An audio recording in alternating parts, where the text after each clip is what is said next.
Imagine being told that the man who held three of the world's greatest empires at bay for 20 years, the British, the Italians and the Ethiopians simultaneously, was mad.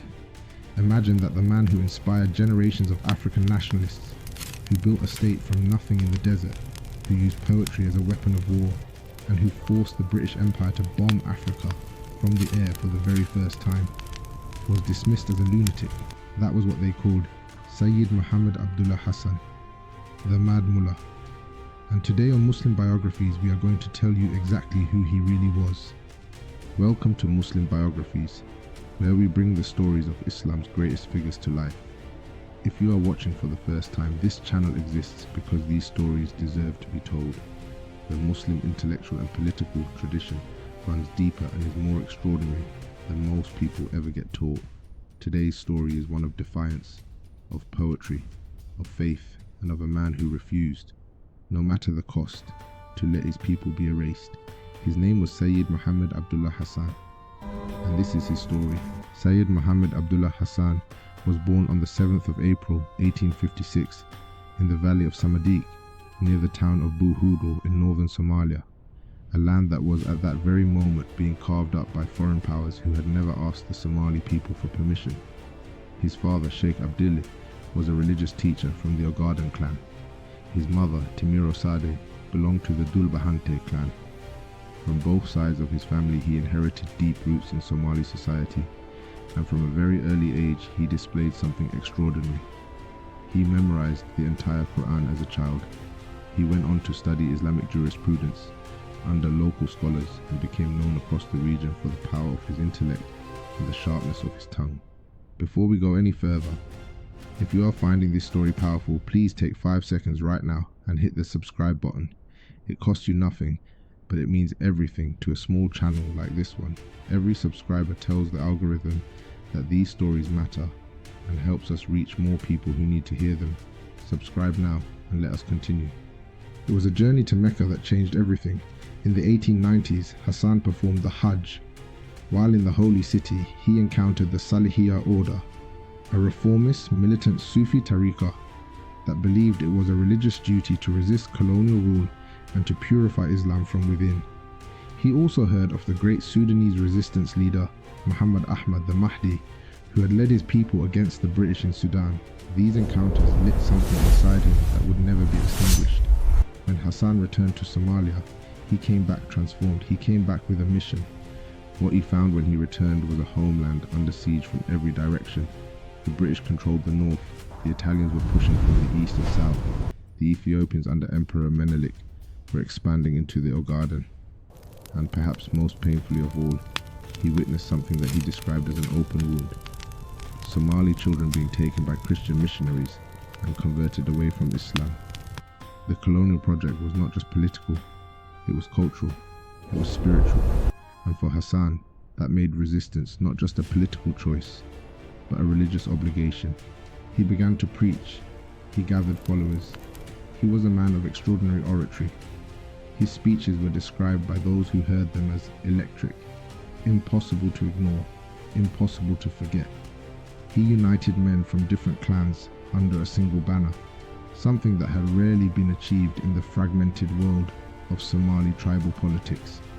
He called his followers the Dervishes, a Sufi term meaning ascetic spiritual warriors, and in 1899 he declared jihad against the colonial powers and their Somali collaborators. What began as preaching had become a revolution. The military campaign that followed was one of the most remarkable guerrilla wars in African history. Hassan's dervish forces moved with extraordinary speed across rugged desert terrain, using camels and an intimate knowledge of the Somali landscape to strike and vanish before conventional armies could respond. Between 1900 and 1904 alone, 4 major combined expeditions were launched against him, British, Ethiopian and Italian forces working together, and none of them could finish him. The British assembled forces of 1,500 Somali soldiers with 21 European officers. The Ethiopians contributed 15,000 troops. Forward to victory! One British military writer later conceded that the British hard power machine found itself outmaneuvered by an enemy who offered no target for attack, no city, no fort, no land. There was no tangible military objective. Hassan was fighting a war the empires did not know how to fight. By 1913, Hassan had built a series of massive stone fortresses across the Somali interior at Jildali, Marashi, Verda, and most famously at Taleh, which became the capital of the Dervish State and a sophisticated administrative and military center. He had effectively created a functioning state, with a governing council, an Ottoman advisor, a multi-clan coalition in the middle of a desert, while holding three empires at bay. The Ottoman Empire, recognizing his achievement, named him Emir of the Somali people. The Germans during the First World War promised to officially recognize any territories the dervishes acquired. Hassan had taken a resistance movement and built it into something that the great powers of the world were forced to take seriously. And then came the moment that defined 1913. At the Battle of Dul Madoba on the 9th of August, a dervish force went up against the Somaliland Camel Constabulary, a British colonial police unit. Forward to victory! Men in the British force, 57 were killed or wounded. Among the dead was the British commander, Colonel Richard Corfield, who had disobeyed orders and launched an attack against a dervish force that vastly outnumbered him. Hassan's response to this victory was not just military, it was literary. He sat down and wrote one of the most extraordinary war poems in the history of African literature, The Death of Richard Corfield.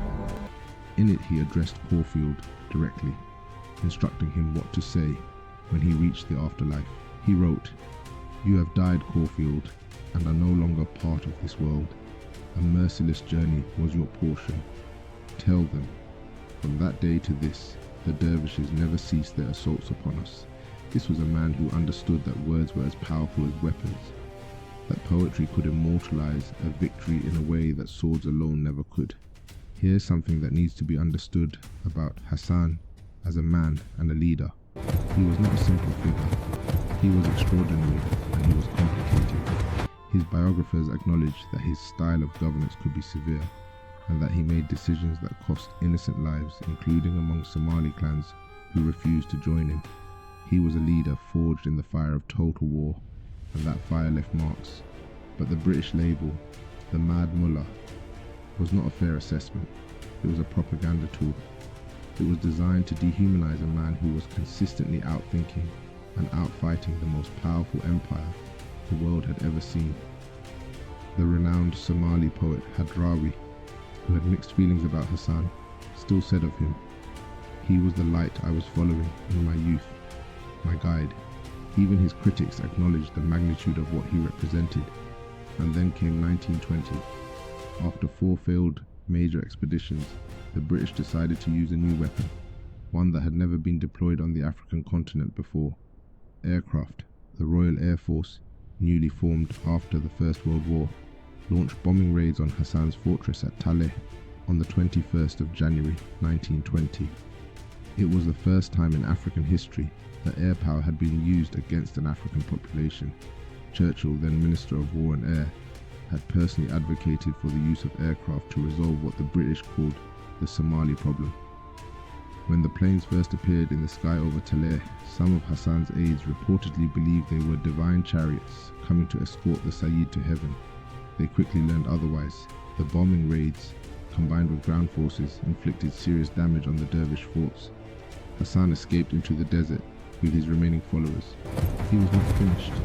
Even in retreat, he used his poetry and his extraordinary personal charisma to begin rebuilding his forces in the Ogaden. He refused every British offer of surrender. When a peace delegation arrived offering him a government subsidy and a land grant if he would stop fighting, he turned them away.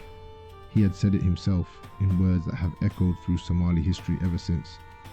"I have no forts, no houses, no country. I have no cultivated fields, no silver or gold for you to take. All you can get from me is war, nothing else." But the body has limits that the spirit cannot overcome. Disease swept through the Ogaden. The dervish forces were decimated by smallpox and illness. And on the 21st of December 1920, Sayyid Mohammed Abdullah Hassan died of influenza. He was 64 years old. His exact burial place is unknown. somewhere near the town of Imi in the Ogaden, in the land he had spent his entire life trying to defend. The Dervish rebellion died with him, but his legacy did not. In the decades that followed, Somali nationalists carried his name and his poetry as they fought for independence, which Somalia finally achieved in 1960. Statues were built in his honor in the heart of Mogadishu. He became a symbol not just for Somalia, but for the entire African anti-colonial movement. A man who had shown that resistance was possible, that empire was not inevitable, that faith and determination could hold the mightiest military powers in the world at a standstill for 20 years. The label they gave him, the Mad Mullah, tells you everything about how colonial powers tried to process a man they could not understand and could not defeat. They could not accept that an African Muslim scholar from the Somali desert was outthinking their generals, outmaneuvering their armies, and inspiring his people with poetry and with faith, so they called him mad. But history has rendered its own verdict. He is the father of Somali nationalism. He is the man who forced the British Empire to bomb Africa from the sky. He is the man who, when offered comfort in exchange for his conscience, looked them in the eye and said, "All you can get from me is war." That is the kind of legacy that no empire can erase. If this episode has given you something to think about, please share it with someone who needs to hear this story. And if you are not yet subscribed to Muslim Biographies, now is the time. Every week we bring you stories like this one. Stories of Muslim scholars, leaders, poets, and resistors whose contributions shaped the world, but whose names are too often forgotten.